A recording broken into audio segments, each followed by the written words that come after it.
वक्फ bill में जो संशोधन लाया गया है, ये शुरुआत है पूरे देश भर के 27% आबादी और उनके आस्था के ऊपर ये एक बहुत बड़ा आक्रमण है। आज ये मुसलमान समाज से शुरुआत की गई है, मगर ये इसका अंत कहां होगा? आज मुसलमान समाज है, कल अल्पसंख्यक के बौद्ध समाज होंगे, सिख समाज होंगे, सरना समाज होंगे, ईसाई समाज होंगे। आज जिस समाज को आप लगातार उनके धार्मिक आस्था को आप चोट पहुंचाते हैं, आप उनको मुगलों का वंशज कहते हैं, आपके नेता लगातार उनके समाज को गाली देते हैं और आदिवासियों का सरना, मसना, हड़गड़ी सारे जमीन को, गैर मजूरा आम जमीन को इन लोगों ने लैंड बैंक में डालने का काम किया अपने पूंजीपति दोस्तों को लाभ पहुंचाने के लिए, और लगभग 201 से अधिक MOU साइन किए गए। ऐसे लोग रहते हैं जो कि उन धर्मों का पालन करते हैं जो आज के दिन में अल्पसंख्यक धर्म के कैटेगरी में आते हैं, चाहे वो बौद्ध धर्म के लोग हो, मुस्लिम धर्म के लोग हो, सिख धर्म के लोग हो, ईसाई धर्म के लोग हो, या अगर सरना धर्म कोड भी लागू हो जाए तो सरना धर्म के भी लोग हो। और ये सभी कुल मिला के 27% आबादी है पूरे देश भर की। आज जो वक्फ बिल में जो संशोधन लाया गया है, ये शुरुआत है पूरे देश भर के 27% आबादी और उनके आस्था के ऊपर ये एक बहुत बड़ा आक्रमण है। ये वक्फ बिल में जो संशोधन लाया गया है, आज ये मुसलमान समाज से शुरुआत की गई है, मगर ये इसका अंत कहां होगा? आज मुसलमान समाज है, कल अल्पसंख्यक के बौद्ध समाज होंगे, सिख समाज होंगे, सरना समाज होंगे, ईसाई समाज होंगे।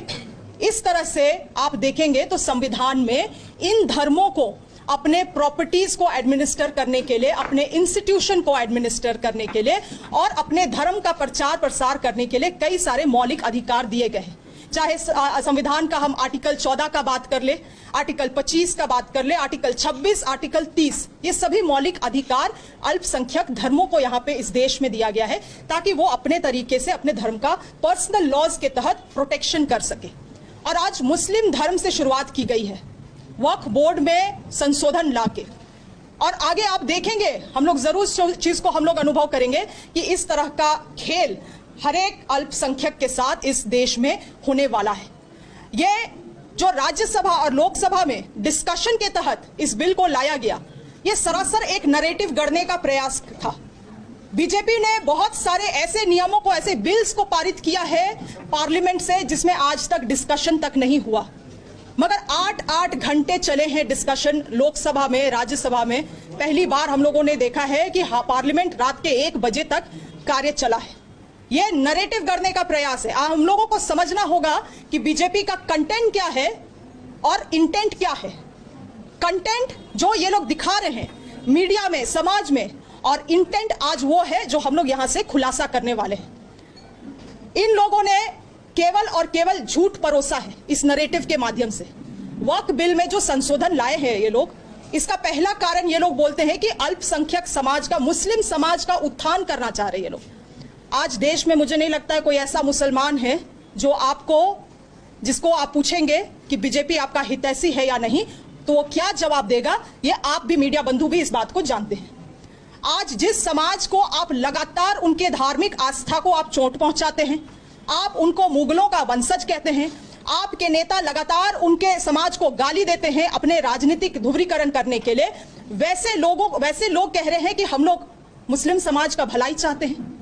ये केवल और केवल नैरेटिव है, इसके पीछे असलियत यही है। और 8 घंटा चर्चा करने के पीछे कारण यही है कि ये दिखलाना चाहते हैं कि ये देश अल्पसंख्यकों का नहीं है, वो 27% आबादी का नहीं है ये देश। यहाँ पर्सनल लॉज आपका नहीं चलेगा, पर्सनल लॉज अल्पसंख्यकों का, माइनॉरिटीज का यहाँ नहीं चलेगा। यहाँ बीजेपी नियम कानून बनाएगी। अगर आपको नियम कानून, उस नियम कानून के तहत रहना है तो रहे, अन्यथा इस देश को छोड़े। पहला नैरेटिव इन्होंने गढ़ने का काम किया है झूठ के सहारे। दूसरा चीज इन्होंने कहा कि महिलाओं को, मुस्लिम महिलाओं को हम लोग प्रतिनिधित्वता देना चाहते हैं। मैं पूछती हूँ बीजेपी के लोगों से, आपके कितने सांसद हैं जो मुसलमान हैं, चाहे वो राज्यसभा में हो या आपके लोकसभा में हो? आपकी विधानसभा में कितनी महिला विधायक बैठी हुई हैं जो मुस्लिम धर्म से आती हैं? आप इन्हीं मुस्लिम महिलाओं को हमेशा नीचा दिखाने का काम करते हैं और आज आप उनकी प्रतिनिधित्वता का बात कर रहे हैं। अगर यही प्रतिनिधित्वता आप देना चाहते हैं तो बीजेपी के लोग घोषणा करें कि अभी बिहार का चुनाव आने वाला है, लगभग 50% वो लोग महिलाओं के लिए सीट का रिजर्वेशन का बात करते हैं, उसमें से कम 10 से 15% ही मुस्लिम महिलाओं को सीट दे दिया जाए, अगर इतने ही मुस्लिम महिलाओं के हितैषी है। तीसरा झूठ इन्होंने गढ़ने का काम किया है ये कहते हुए कि वक्फ में जो संशोधन किया गया है वो आदिवासियों की जमीन का संरक्षण करेगा। ये जो बीजेपी के लोग आदिवासियों का और आदिवासियों के जमीन के हितैषी बनते हैं, 2014 में जब झारखंड में इनकी सरकार थी और ये लोग जब लैंड बैंक बना रहे थे और आदिवासियों का सरना मसना हड़गड़ी सारे जमीन को, गैर मजूरा आम जमीन को इन लोगों ने लैंड बैंक में डालने का काम किया अपने पूंजीपति दोस्तों को लाभ पहुंचाने के लिए, और लगभग 201 से अधिक MOU साइन किए गए इन पूंजीपतियों दोस्तों के साथ यहां पे आदिवासियों का पारंपरिक जमीन को बेचने के लिए। तब इन लोगों का आदिवासियों के प्रति हमदर्दी कहां था? विधानसभा में इनकी सरकार थी, झारखंड में विधानसभा में मात्र 3 मिनट के अंतर्गत CNT SPT कानून, जो इस राज्य के आदिवासियों का सबसे बड़ा भूमि संरक्षण कानून है, उसको बदलने का इन्होंने कोशिश किया। तब इनको आदिवासी का जमीन का याद नहीं आया, आदिवासियों का इनको याद नहीं आया। 2014 में लैंड डिजिटलाइजेशन लाके सभी आदिवासियों का जमीन नहीं, पूरे झारखंड भर का जमीन को जो डिजिटलाइजेशन करने का कोशिश किया गया, आज आप देखेंगे यही कारण है कि हमारे गांव के लोग अपना जमीन का रसीद ले लेके एक इस अंचल से दूसरे अंचल कार्यालय से जिला कार्यालय घूमते हैं अपने जमीन में संशोधन, अपने भूमि में करेक्शन करवाने के लिए, क्योंकि गलत तरीके से डिजिटलाइजेशन कर दिया गया है। और आज डिजिटलाइजेशन के कारण, लैंड डिजिटलाइजेशन के कारण दिल्ली, बंबई और गुजरात में बैठे हुए लोग देख सकते हैं कि यहां पे आदिवासी का जमीन कहां पे कितना जमीन है, और यहां पे सारा जमीन बंदर बाट हो रहा है। किसका करतूत है ये? किसका काला करतूत? बीजेपी के काला करतूत है ये।